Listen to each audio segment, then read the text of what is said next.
started reading the Quran, I couldn't believe how peaceful it was. How you have to live your life in a modest way.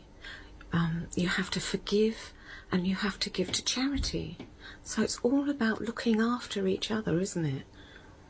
But I was really shocked at the peacefulness of it. I'm so enjoying reading it. It was at the beginning I found out that the Quran was actually written after the Jewish Bible and the Christian Bible were both corrupted. I don't know why I was so surprised at that, but there begins my journey. So I carried on reading through the Quran and I thought, ooh, well, I wonder what punishments come to the Jews and the Christians.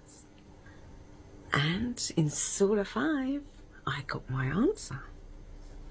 In Surah 5:13, the Prophet is advised to overlook the faults of the Jews. When the Jews broke their contract, we cursed them and hardened their hearts. They misquote verses from the book and neglected parts of what they were taught. Even today, you could see the treachery in most, except for a few. Despite that, you should pardon them and overlook their faults. Allah loves those who benefit others. Isn't that lovely? The end part of that is just gorgeous. And then on to Surah 5:14, breaking the contracts leads to conflict. We took a contract from those who said, we are Christians.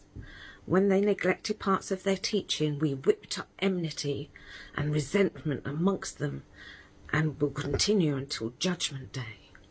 So I'm wondering, is this the conflicts between countries and wars that are going on? I don't know.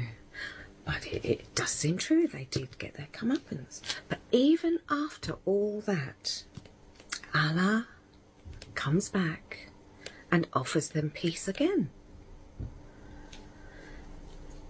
In Surah 5:16, he says, by this Allah guides anyone to follow the path of peace in search of divine pleasure.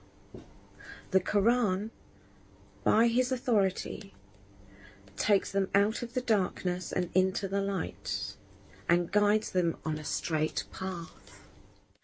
And the sinners knew who the sinners were, and they become quite scared. They didn't want to go into the afterlife. They didn't want to follow Moses when he said in Surah 5:20, my people, remember Allah's favour on you.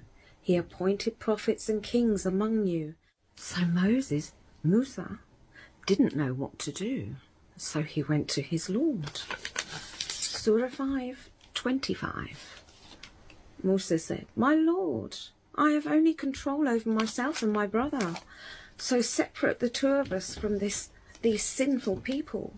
Allah said, the Holy Land is now forbidden for them. They shall roam the wilderness for 40 years. So don't worry about these sinners. Allah then went on to tell Moses in Surah 5:27, give them exact accounts of the two sons of Adam, when both offered a sacrifice and it was accepted from one but not the other. Cain angrily said, I am going to kill you. Abel replied, Allah only accepts from the pious. Now the pious you can find Surah 2:42 and 43. Do not mix the truth with falsehood or knowingly hide the truth. Perform prayer, pay zakat, and bow down with those who bow in prayer. 44 says, you tell people to be righteous, but forgive yourselves, although you read the book. Don't you understand? So going back, Allah only accepts from the pious. If you raise your hand to kill me, I will not raise my hand to kill you. I fear Allah. the Lord of the universe, I hope you will be burdened with mine and your sins and become of the companions of the fire. That is a fitting reward for wrongdoers. Yet Cain was tempted by his passion to kill his brother Abel.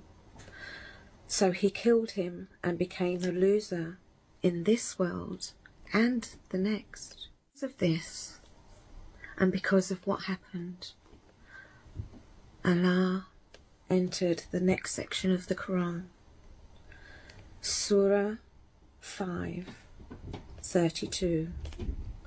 Because of that murder, we decree for all Israelites that whoever kills another person, unless it is all lawful, in retaliation, or take a life for a life, creating terror in the country, it is as though he killed the whole of humanity. But then on the other side, in the same section, it says, and anyone who saves a life, it is as though he has saved the life of all humanity. And that brought me back to my previous career. Before I got ill and before I had to give it up, I was a midwife. So I wouldn't say, yeah, I have saved a couple of lives. So that made me feel really, really good. This whole experience has made me feel really, really good. And I'm excited to read the next bit.